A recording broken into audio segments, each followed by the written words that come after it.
State is present, defense is present. Are there any matters that we need to address before the court imposes sentence from the state? No, Your Honor. From the defense? No, Your Honor. Is there any legal reason why this court cannot impose sentence at this time, Mr. Kacharias? No, Your Honor.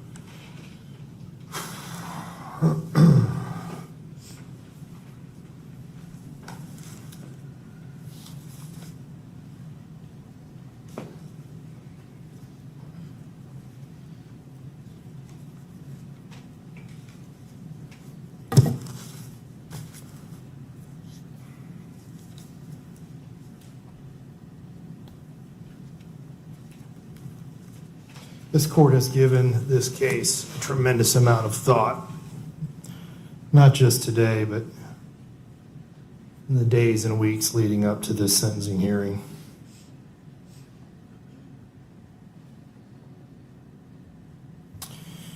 This is a difficult case. This court has faced several very difficult cases recently, and this one is no different.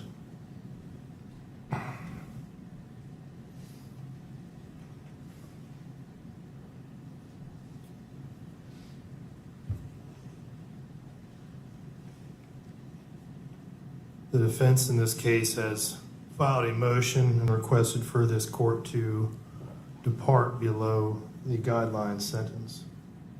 As previously stated, the minimum sentence based upon the guidelines is 227.25 months in Florida State Prison. In analyzing the defense's motion and request for the court to downward depart, the defense has presented throughout the course of this sentencing hearing evidence and testimony that would meet the preponderance of the evidence that would permit this court to deviate and downward depart. The court does find that the defense has met its burden, showing the defendant's capacity to appreciate the criminal nature of the conduct, and that he does require some specialized treatment for a mental disorder that is unrelated to substance abuse or addiction or for physical disability, and the defendant is amenable to treatment.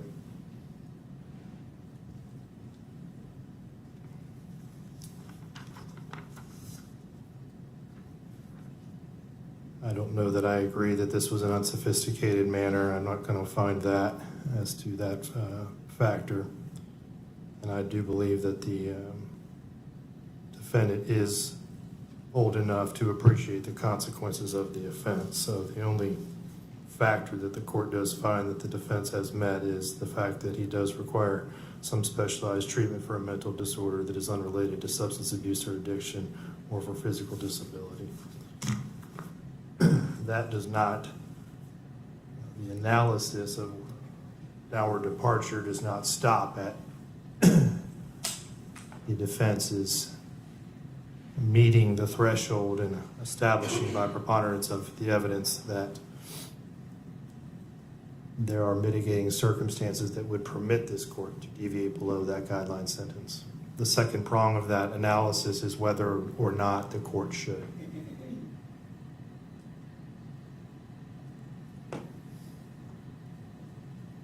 June 3rd of 2023, the events that unfolded on that afternoon were horrific.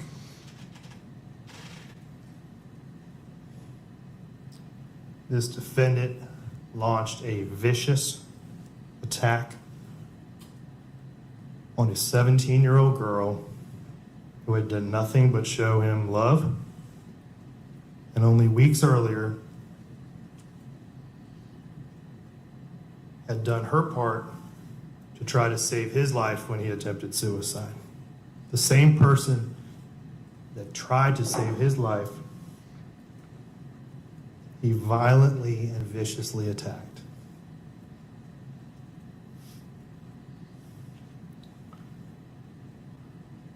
Many folks in this courtroom have declared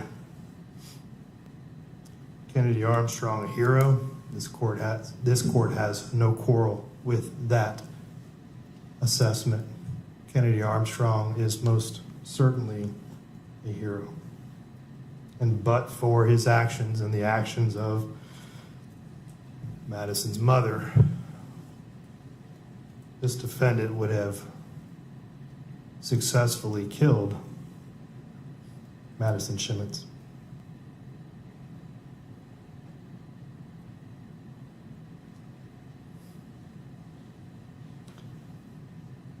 That crime, the crime that was described and shown here today, and the result of that crime, and the impact of this crime that it has had on all three of the victims in this case,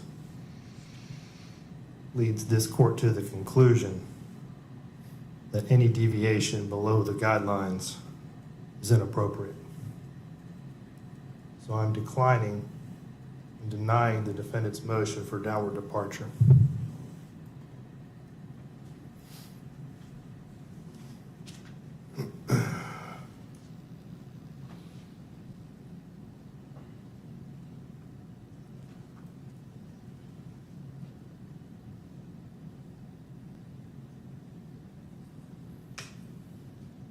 I have considered the mitigating circumstances that have been well presented by the defense in this case. Mr. Kuchergis, you have done an excellent job in representing your client and providing this court with mitigation.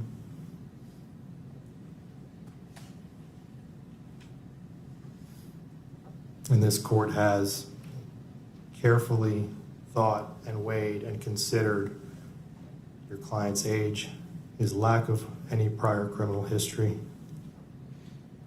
the fact that he was suffering from a depressive, clearly a depressive state of mind when this happened, and his age.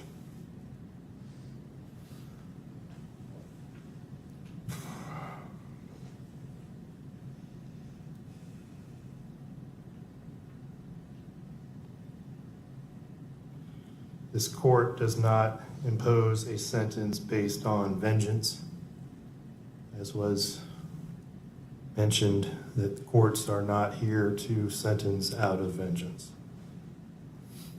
This court has carefully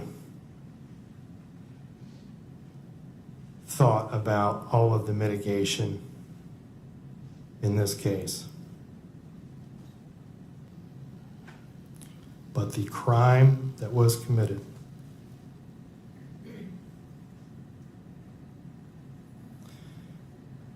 the impact that this crime has had on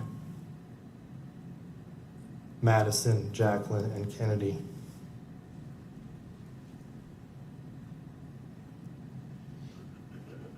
it just far outweighs any of the mitigation that this court has considered.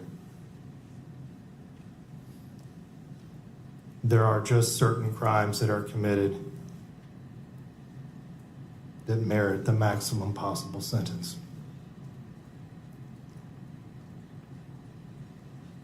And this court finds that this is one of them.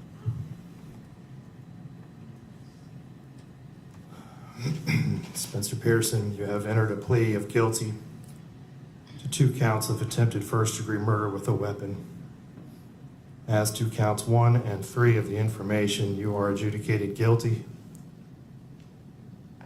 You are sentenced to serve the remainder of your life in prison. As to count 5, you are adjudicated guilty. You are sentenced to serve 30 years in Florida State Prison.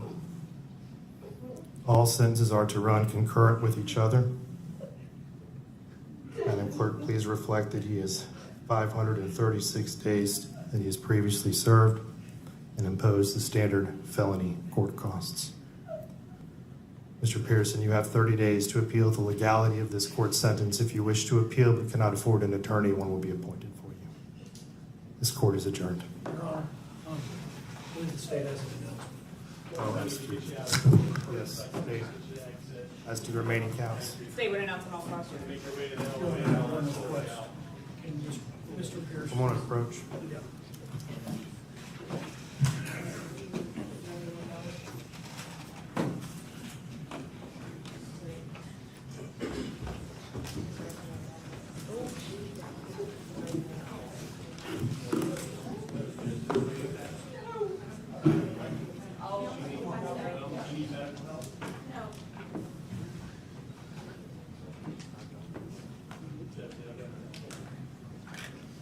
I love you, Spencer.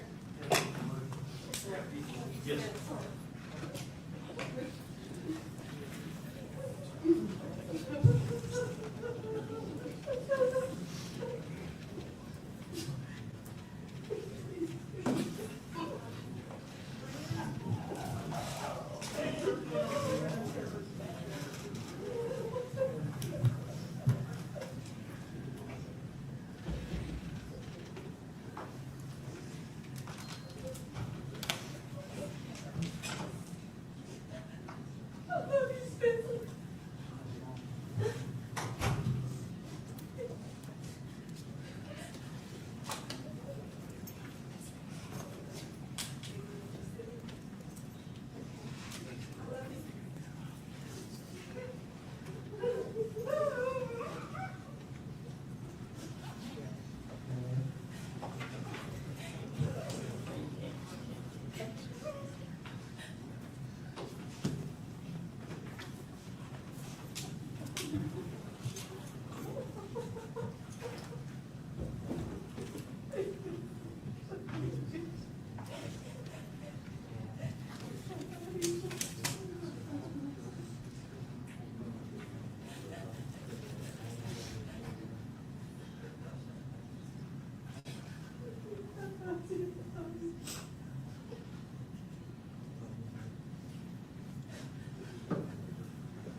Well, I warned y'all the judge was a very, very difficult sentencer. He's a guy who, yeah, I've never seen that before either, Elliot. That was crazy. But I mean, I guess the judge understood. Listen, the young, at least he got that. He pled guilty. You know, I think what the judge doesn't understand here is this young man got the maximum sentence that he would have got if he would have put that family through a trial. And this is where I depart with the judge. So at this point, he pleads guilty. He should have gotten at least some consideration for the fact that he spared the family of a trial. He's getting life. No, he doesn't get a chance to get out. It's life, no parole, I believe. I'm pretty certain. I got to look this up because it's attempted. It's not, but I believe the judge gave him life, no parole, or if so, it might be 30 years. But I think it's life, no parole. I mean, listen, I saw this coming because this judge, I've watched him in other cases. He does not have any, like, I'm shocked. I'm I'm shocked that his attorney advised him to go before the judge and not have a worked out sentence in this instance. I would have never done that. I mean, obviously this attorney made a hell of an argument, but the fact that they didn't work this out beforehand and let him plead guilty on the mercy of the court. I mean, I've just watched him in a few cases that have come across my screen, and I already kind of had a feeling this guy wasn't going to go less than life. That was just in my gut because I've seen him. I mean, he went wild on a guy for, DUI with that case. I'm thinking, okay, that's a case that, this is a guy who stabs 3 people. I'm like, you're done. Wildly harsh sentence. Obviously what he did was terrible, but I'm saying, I told you that there was 2 ways that you go here. Either find a creative way to help make sure this guy isn't a threat to society or throw him away for life. This judge went the easy way, the lazy way, the headline way, and he told you he was doing it for vengeance. I'll tell you why. Because when he commented on that, and he said, this court doesn't sentence out of vengeance, Judge, I disagree, and that's your prerogative, but you do. I've watched you do it before, and you did it here. Obviously, from a perspective of protecting people, this is probably best for society because this young man, I think, without proper supervision, it was going to get worse if he got out after serving 12, 20, 30. I mean, that defense attorney is probably sick to his stomach right now because he encouraged this young man to plead guilty. He was arguing for a 12-year sentence, did a hell of a presentation, and this judge basically gave him a finger and didn't even say, hey, all right, we're due 20. I thought the judge, honestly, what I thought was going to happen was I thought the judge was going to come up with some thing where he might do 20 on the attempted and 30 on the other charge and do like a 50-year sentence. I did not believe he was going to send the kid away for life. But I think the way he saw it was he had no choice but to do so because the kid that's on the other side of that sentence is 10 times worse than who's standing in front of him right now. Just unbelievable. But it is what it is. But I told you, he's a judge that just doesn't have compassion for people. But he's the type of guy that, at some point in this judge's life, he'll have something come up. And, how you show somebody in their worst, that's how it would be. But, you could tell that the judge is sensitive to people thinking he's harsh because he knows he is. He knows that's his reputation, and that's why he made a comment about it. But, wow. That's all I could say is wow. Just unbelievable. But I really didn't see it going any different than this. I'm going in here. So Florida. Oh yeah. So it's life without possibility because it's up to 30 years, a life sentence without the possibility of parole. So yeah, that's what he decided to go with. Unbelievable, man. It's just such a, I'm not excusing what this young man did, but I'm saying, my concern is this kid pled guilty. He spared the family, right? And there was a way to give him a sentence that the parole board would have been involved in and made sure he did what he needed to do to make sure he didn't get out without. There was a way he could have done this differently. And I'm disappointed in the judge because this judge, really just, there will be another family who will go and have to go through a trial because this judge will be the one in front of them and their seat is sentence and the defense attorney will say, we might as well take it to trial. Because this guy's going to throw a book at you, Yep. Well, duping, I was thinking 20 and 30. This guy, the guidelines was 20. The probation department didn't recommend a sentence. They opted not to recommend a sentence. They recommended mental health stuff. This judge, man, I expected better. There was a way to meet all of this. There was a way to make a huge statement, and he absolutely showed that he did not give this case much consideration at all. He just went and did what he did. Yeah, absolutely, MPJ, they did. And this judge failed the mental health community in the way he treated this young kid. But I understand the impact of this young man's actions are absolutely terrible. But it's like these victims will see one day down the road, if something positive can come out of this, then you get better. Throwing this kid in a box, he survived for a reason, right?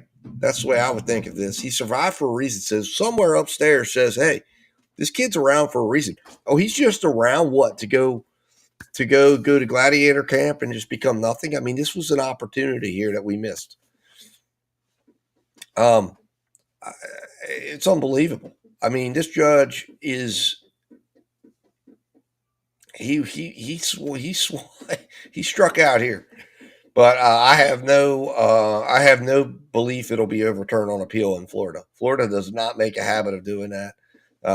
They're going in total opposite direction. Remember, Florida is trying to change the amount of votes needed for a guilty verdict. They'd like to go 10-2 or 9-3. They were trying to. They're trying to expand the death penalty. I mean, look, they're extremely harsh in their sentencing and the way they want to deal with criminality. And I think that's a mistake. But, that's duping delight. I think, honestly, we're going to hear about that. That's exactly what's going to happen. And that's why I think the judge probably kind of knows that. And the defense attorney knew that. I think his family knows that. I think what you saw there was they had never had a chance to see their son since this happened. That was the first time they had physical contact with their son. They went, and that was their last moments with their son. Because listen, if he doesn't end himself, he will be ended. I don't think they're wealthy, like super wealthy, but they've got money. They've got resources. Let's put it that way. They paid that attorney a pretty penny for this. And I guarantee you right now they want a refund for every dime. Because look, they would have been better off, in my opinion, putting forth a mental defect defense. And this attorney convinced them not to do that and go ahead and throw yourself at the mercy of the court, saying and instead, and instead they just this judge gives them a life sentence. I mean, what the hell? And not only that, but, when the judge gave all of 15 minutes consideration, this judge knew exactly what he was doing the entire day. I knew what he was going to do. I mean, go back. I have shorts of this guy's sentences. I mean, he's an extremely harsh sentencer. And like I said, you know what? The amount of empathy and compassion you show people in their worst moment in their life will come back to haunt you, because you're going to have a moment where you need it and it won't come to you. Oh, it was a huge mistake, but this was a strategic situation from the attorney who, I don't know. I think the attorney was probably like, it's going to be tough for a jury to get past it, but not necessarily. Not necessarily. There's a lot more steps to all of that. But I think probably what the attorney was trying to say to the family was like, hey, you know what? We can get through this quicker and faster, spare them of I think the attorney probably thought this judge was going to do something better than what it was.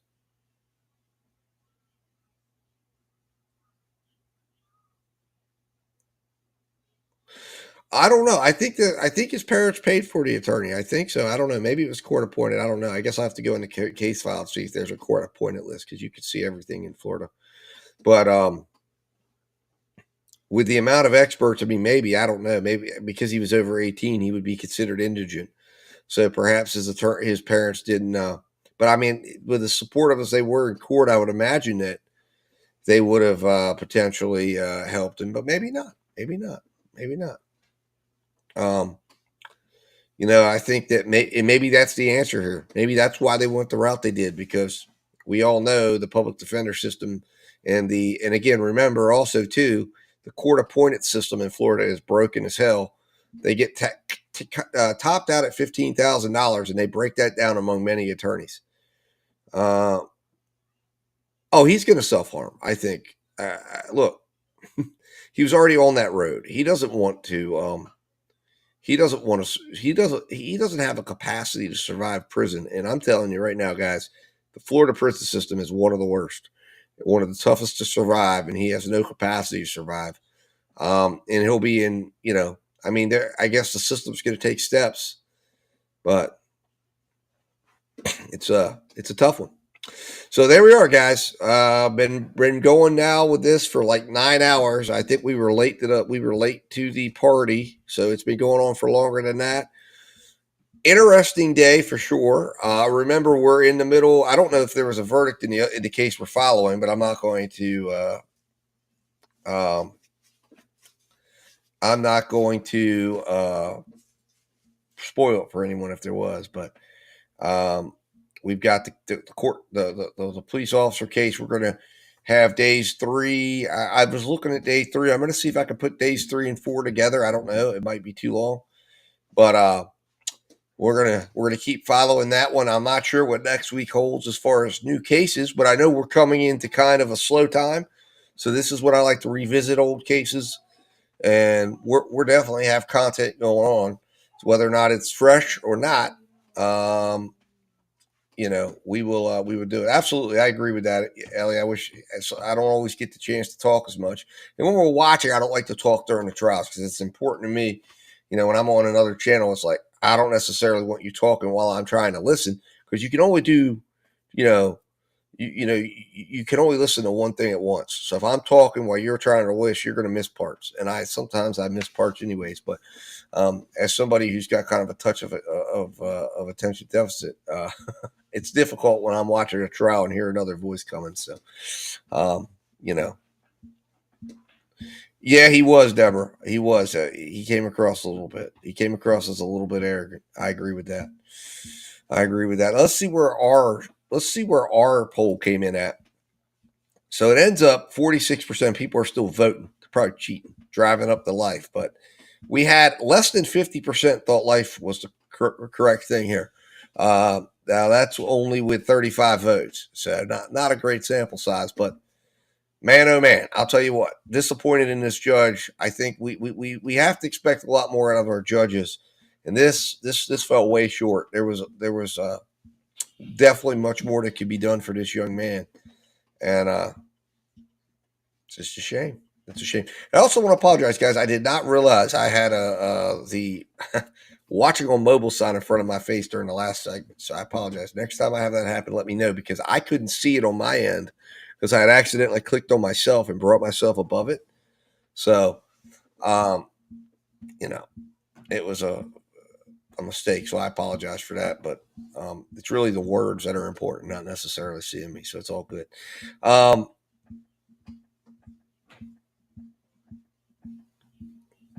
I didn't think. Oh, yeah. I am very surprised, duping. I am very, very surprised. I mean, I am and I'm not. I'm surprised because it's like I didn't want to see that happen, but I was expecting it from the judge. So I guess I'm really not surprised. I can't say I'm surprised, but I am kind of surprised. Like, I'm just like, did that just happen? Like, an 18-year-old kid with mental health problems pleads guilty, throws himself on the mercy of the court, and boom. I agree with you under your scars. I think we need to lead. I think we do need a sentencing panel. I think putting it on a judge is difficult. Now you got to remember, for a while, judges did, in the federal system, and then they brought it back to the judges. They tried to do the sentencing guidelines, and that became a mess because you're trying to regulate human stuff. But I think a panel would be great. So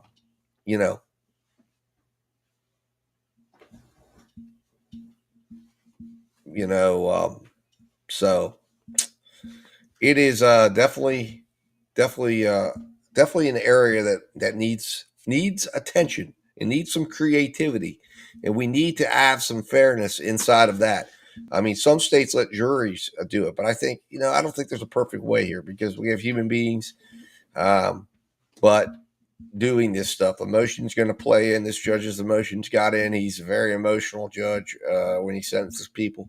Goes absolutely buck wild on them. Well, I don't know. I think she will. I think with all the hell she put that court and that judge through, I think she absolutely gets life. But we never know. We'll see. I don't know. If she doesn't and he got life, man, I mean, just insane. But it's what happened.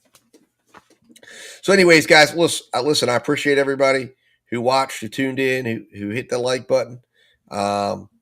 Duping delight under your scars. I don't know. I need to go in here and see everybody we've had. We've had a lot of people come in and out. I really appreciate it. All the support. Deborah, Ellie, Hippie J, Colleen K. Appreciate all of you commenting, adding to the discussion. Like I said, I'm not sure if I have some things to do tomorrow, so I don't think it's going to be a good day to be running the trial because I want to be present for the cop trial or for the police officer trial that we're running. I think we're going to try to maybe do it on Sunday. That way I can be around even if I'm lurking in the background. Tomorrow I have a funeral and stuff to go to, so I'm not going to be able to be in the pocket, and I don't think it's appropriate for me to be trying to do anything with a stream while I'm paying respects for somebody's life. So tomorrow will probably be a break day, and then we will move into Sunday or maybe Monday. I don't know. Like I said, I don't know what trials are coming up because I normally have stuff in the pipeline, but I don't see anything out there that I have besides monitoring if a verdict doesn't happen. We'll hopefully get caught up and then monitor, but there'll be other stuff. There's going to be other trials that come down the pipeline. So we'll be on the lookout, and we will be watching them, and we will be covering them just like usual. There's also a sentencing hearing that I'm going to be putting up.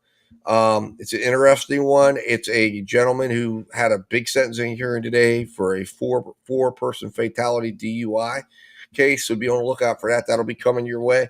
It's not quite as long as today's. It's a couple of hours, but it's an interesting one. So be watching for that. We'll be putting that up as well, and we'll go from there. So anyways, guys, with all of that said, I don't think this was necessarily justice in my opinion, but you know what? Hopefully we'll see what the appeals court does in Florida. Till we talk again, guys, let justice prevail, and I'll talk to you soon.